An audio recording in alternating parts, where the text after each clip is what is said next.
Hello everyone, this is Kanak Som and in this video we will learn about the chapter Reaching the Age of Adolescence। इसमें हम सबसे पहले adolescence के बारे में पढ़ेंगे। एडोलसेंस क्या होता है कि जब बॉडी, ये लाइफ का वो पीरियड होता है जब वो बॉडी रिप्रोडक्टिव मैच्योरिटी तक पहुंचती है, तो उसकी बॉडी में जो जो चेंजेस आते हैं उस पूरे पीरियड को इन्होंने बोल दिया गया है एडोलसेंस। मतलब जब तक कोई किसी की भी बॉडी रिप्रोडक्टिव मैच्योरिटी तक पहुंच रही होगी तो वहाँ पर बॉडी में क्या क्या चेंजेस आ रहे होंगे, तो उस वाले पीरियड को क्या बोला गया है, एडोलसेंस पीरियड बोला गया है। तो ये कौन सा पीरियड होता है, ये पीरियड होता है 11 एज से 18 और 19 तक की उम्र जो होती है हमारी, उस पीरियड को ये एडोलसेंस बोलते हैं। क्या बोलते हैं, एडोलसेंस। तो जो एडोलसेंट होते हैं, मतलब जो इस एज में होते हैं, उन्हें हम टीनेजर भी बोल देते हैं। उसके बाद हम पढ़ेंगे प्यूबर्टी क्या होती है। प्यूबर्टी एक ऐसी एज होती है जिसमें गर्ल और बॉय सेक्सुअली मैच्योर्ड हो जाते हैं, और ऐसी एज जिसमें गर्ल और बॉय के अंदर सेक्स हार्मोन रिलीज होने स्टार्ट हो जाएं, तो उस एज को हम क्या बोलते हैं, प्यूबर्टी एज। क्या बोला जाएगा, उसके प्यूबर्टी एज बोला जाता है। तो अब उससे कौन सी एज होती है, गर्ल में एज होती है 10 to 12 ईयर एंड बॉयज़ में एज होती है 13 to 14 ईयर्स। और कौन से सेक्स हार्मोन प्यूबर्टी एज में रिलीज होने स्टार्ट हो जाते हैं, वो हैं, मेल में स्टार्ट होता है टेस्टोस्टेरोन, और फीमेल में जो सेक्स हार्मोन स्टार्ट होता है वो होता है प्रोजेस्टेरोन और एस्ट्रोजन।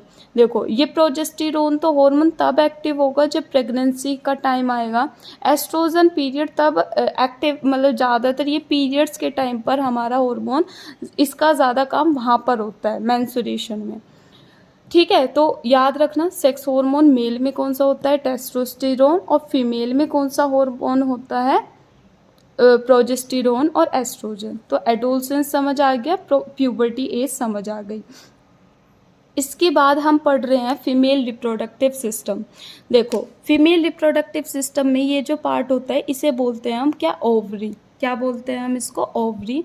और ये जो ट्यूब हैं इन्हें बोलते हैं हम फैलोपियन ट्यूब। क्या बोला जाएगा, फैलोपियन ट्यूब। और इस वाले पार्ट को हम बोलते हैं यूटेरस। ठीक है, और ये वाला पार्ट को हम बोलते हैं विजाइना। तो देखो, हर मंथ ओवरी से एग रिलीज होता है। ये जो ओवरी है इसमें बहुत सारे मिलियंस ऑफ एग होते हैं। अब ये मैं एग की क्या बात कर रही हूँ, देखो, हर ह्यूमन बीइंग में, मतलब गर्ल और बॉय में सेक्स सेल होती हैं। क्या होती हैं, सेक्स सेल। उन सेक्स सेल को हम बोलते हैं गैमेट। अब ये जो गैमेट होते हैं ये मेल के अंदर भी होते हैं और ये फीमेल के अंदर भी होते हैं। तो गैमेट जो मेल के अंदर होते हैं उन्हें हम बोलते हैं स्पर्म, और जो फीमेल के अंदर होती हैं गैमेट उसे हम बोलते हैं एग। तो ये जो बहुत सारे एग होते हैं ये इन ओवरीज के अंदर होते हैं। तो जब एक गर्ल प्यूबर्टी एज में आ जाती है तो उस टाइम पर ये ओवरी से हर मंथ एक एग निकलना स्टार्ट हो जाता है, जैसे यहाँ पे आ गया।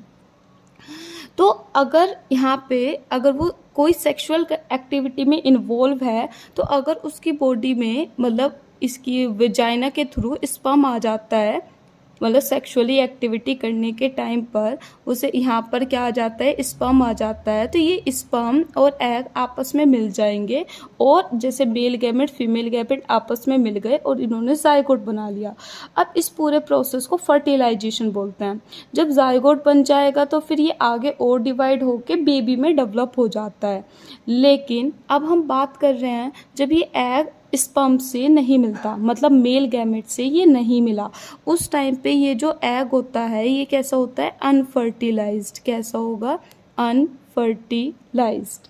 ठीक है, तो अनफर्टिलाइज्ड है, तो तब क्या होगा, जब यहाँ पे वो जाइगोट नहीं बन रहा, आगे जाके बेबी में कन्वर्ट नहीं हो रहा, तो अब क्या होगा, तो अब ये जो ये वाला एग है, तो ये इस टाइम पे ना, जब हर मंथ एग निकलता है तो ये जो यूटेरस की लाइनिंग है ये ब्लड से अपने आप को तैयार करती है। किससे तैयार करती है? ब्लड से, ताकि अगर जाइगोट डिवाइड होके मतलब आगे डिवाइड होके यहाँ पे आएगा तो उसे न्यूट्रिशन प्रोवाइड कर दे, ये ब्लड उसको न्यूट्रिशन प्रोवाइड कर दे, तो इसलिए यहाँ पर ब्लड होता है। बट क्या होता है कि जब इसे क्या चाहिए था? इसे चाहिए था मतलब पूरा फर्टिलाइज एग, पर यहाँ पे फर्टिलाइज एग नहीं आया। क्या आ रहा है यहाँ पे? Unfertilised egg. तो अनफर्टिलाइज्ड एग का तो अनफर्टिलाइज्ड एग को ये कुछ नहीं करेंगे, तो उस टाइम पे क्या होगा कि ये वाला जो सारा ब्लड है ये विजाइना के थ्रू निकलने लगेगा। तो ये जो ब्लड निकल रहा होता है इसे हम बोलते हैं मेंस्ट्रुएशन या पीरियड्स के नाम से जानते हैं हम। तो ये जो हर मंथ पीरियड्स होते हैं इसी को हम क्या बोलते हैं? मेंस्ट्रुएशन। इसकी डेफिनेशन हम बोल सकते हैं the releasing of blood from the vagina every month, this process is known as menstruation. ठीक है, ये मेंस्ट्रुएशन एक बार होता है महीने में, 28 to 30 डेज में ये एक बार हो जाती है। पर ये कब होती है? जब ये एग स्पर्म से नहीं मिलता, ठीक है ना। तो जब ये अनफर्टिलाइज्ड रहता है, तो ये बात भी मेंशन करनी ज़रूरी है कि मेंस्ट्रुएशन कब क्यों होती है। इसलिए होती है कि वो फर्टिलाइजेशन उसका एग मेल गैमेट से नहीं मिला है। अगर मिल जाता तो ये सारा ब्लड उसे न्यूट्रिशन देने में लग जाता, इसलिए यहाँ पर फर्टिलाइजेशन नहीं हुआ है, अनफर्टिलाइज्ड एग है, इसलिए ये सारा ब्लड क्या आ रहा है? बाहर आ रहा है। तो हमने ये पूरा मेंस्ट्रुएशन के बारे में पढ़ लिया।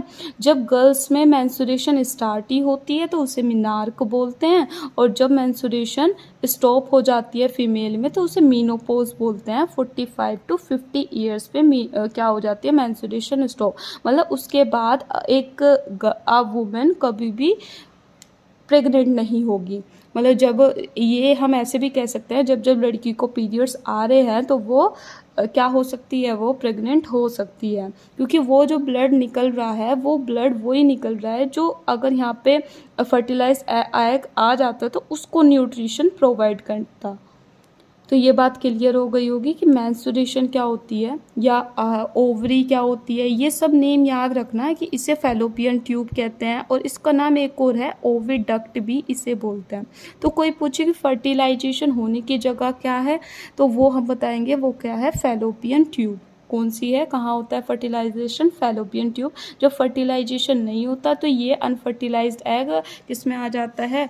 ओविड, इसमें यूटेरस में आ जाता है। यूटेरस में जो भी ब्लड होता है फिर वो बाहर निकल जाता है, क्योंकि ब्लड को जो चाहिए था वो यहाँ पे है ही नहीं, तो फिर इस वजह से ये सारा ब्लड बाहर आ जाता है, और इसी प्रोसेस को हम मेंस्ट्रुएशन बोलते हैं। आप ये पढ़ सकते हो सारा, ठीक है। इसके बाद मैं आपको पढ़ाऊँगी सेक्स डिटर्मिनेशन। मैं इस वीडियो में बहुत थोड़े इंपॉर्टेंट टॉपिक्स ही पढ़ा रही हूँ, तो आप देख लेना आपके लिए इम्पोर्टेंट रहे तो अब हम पढ़ रहे हैं सेक्स डिटर्मिनेशन। सेक्स डिटर्मिनेशन क्या होता है कि मतलब जो चाइल्ड होता है ना वो उसका सेक्स क्या है, मतलब वो गर्ल है या बॉय है, उसको डिटरमाइन करना, उस प्रोसेस को ही हम क्या बोलते हैं? सेक्स डिटर्मिनेशन बोलते हैं। सेक्स मतलब गर्ल है वो या फिर बॉय है, इस चीज़ की आइडेंटिफिकेशन को ही हम क्या बोलते हैं? Sex determination. और जो क्रोमोसोम ये सेक्स मतलब जो डिटरमाइन करने में जो क्रोमोसोम हेल्प करते हैं उन्हें हम क्या बोल देंगे? सेक्स क्रोमोसोम बोल देंगे, ठीक है। तो अब ये भी बता देना ज़रूरी है कि जो बॉय चाइल्ड के लिए कि लड़का होगा या लड़की होगी, मतलब लड़का होने के लिए रिस्पॉन्सिबल कौन होता है? सिर्फ फादर रिस्पॉन्सिबल होता है। इसके लिए हम समझेंगे। तो सबसे पहले क्रोमोसोम, जो ह्यूमन बीइंग के अंदर क्रोमोसोम कितने होते हैं? 23 पेयर्स होते हैं क्रोमोसोम के। अगर क्रोमोसोम नहीं पता तो अभी बताऊंगी थोड़ी देर में क्रोमोसोम क्या होते हैं। तो अभी ये समझो कि ह्यूमन बीइंग के अंदर कितने पेयर होते हैं क्रोमोसोम के? 23 पेयर्स होते हैं। उसमें 22 तो पेयर होते हैं ऑटोसोम के। ऑटोसोम मतलब जो हमारे हेयर में है, नेल्स में है, या फिर हैंड, मतलब कहीं भी और बॉडी पार्ट्स में कहीं भी क्रोमोसोम है तो वहाँ क्या होते हैं? 22 पेयर्स होते हैं, मीन्स कि 46 क्रोमोसोम होंगे, ठीक है। और एक पेयर क्या होता है, सेक्स क्रोमोसोम। जैसे मेल के अंदर क्या होता है XY और फीमेल के अंदर क्या होता है XX क्रोमोसोम। देखो इसको मैं यहाँ पे करके दिखा रही हूँ कि मेल के अंदर बस आपका यही वाला इम्पोर्टेंट है। तो सेक्स क्रोमोसोम मेल के अंदर कौन सा होता है X और Y, और फीमेल के अंदर कौन से होते हैं X और X। तो होता क्या है, यहाँ से कौन से क्या निकलेगा, यहाँ से X और यहाँ से क्या निकलेगा Y, और यहाँ से क्या निकलेगा X और दूसरी तरफ यहाँ से भी क्या निकलेगा X। तो होता क्या है, ये जो X है ये इससे कंबाइन होगा तो XX बना, फिर ये दोबारा इससे जा सकता है तो XX बना, यहाँ पे ये इससे जा सकता है तो XY, और यहाँ पे इससे गया तो XY। मतलब जहाँ पे भी Y आ जाता है वो कौन सा चाइल्ड होता है, बॉय। वो कैसा होता है, बॉय। और जहाँ पर सिर्फ XX है उसे हम क्या बोलते हैं, गर्ल। तो मतलब 50% चांसेस होते हैं गर्ल होने के और 50% चांसेस होते हैं बॉय होने के लिए। लेकिन रिस्पॉन्सिबल कौन है बॉय के लिए, वो रिस्पॉन्सिबल सिर्फ मेल होता है, मीन्स फादर होता है। क्यों? क्योंकि वाई क्रोमोसोम सिर्फ मेल के पास है। अगर मेल की बॉडी में से वाई क्रोमोसोम आता है तो लड़का होगा, अदरवाइज लड़की ही होगी, क्योंकि फीमेल रिस्पॉन्सिबल नहीं है, उसके पास दोनों ही क्रोमोसोम XX है। तो इससे आपको बहुत क्लियरिटी मिल रही होगी कि क्या होता है बेसिकली, कि सेक्स डिटर्मिनेशन होता क्या है, कि ऐसा प्रोसेस जिससे हम किसी पर्सन का सेक्स डिटरमाइन करते हैं कि वो गर्ल है या फिर वो बॉय है। ठीक है, तो वो जो क्रोमोसोम जो सेक्स डिटर्मिनेशन में हेल्प करते हैं उन्हें हम सेक्स क्रोमोसोम कहते हैं।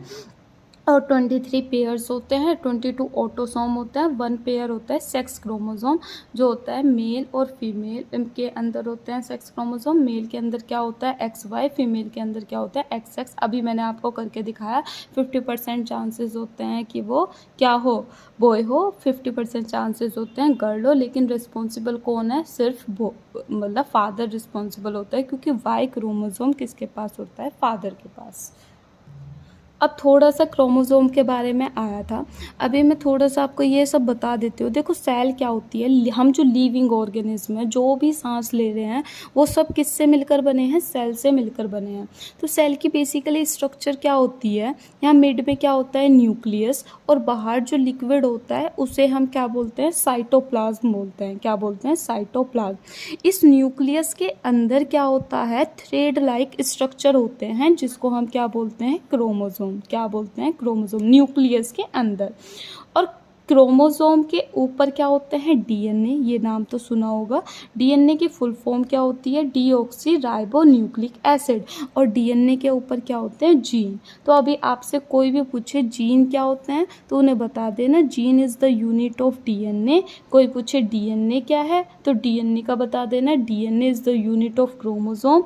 और क्रोमोसोम क्या होते हैं, ये थ्रेड लाइक स्ट्रक्चर होते हैं which are present in the nucleus of a cell. ठीक है, तो अभी इससे पहले जो क्रोमोसोम आया था, अब आपको पता चल गया होगा क्रोमोसोम हम किसको कह रहे हैं। And thank you. अगर अच्छी लगी हो वीडियो तो आप बताना, फिर मैं और वीडियोस आपके लिए बना दूँगी। Thank you. लाइक करना, सब्सक्राइब करना, शेयर करना।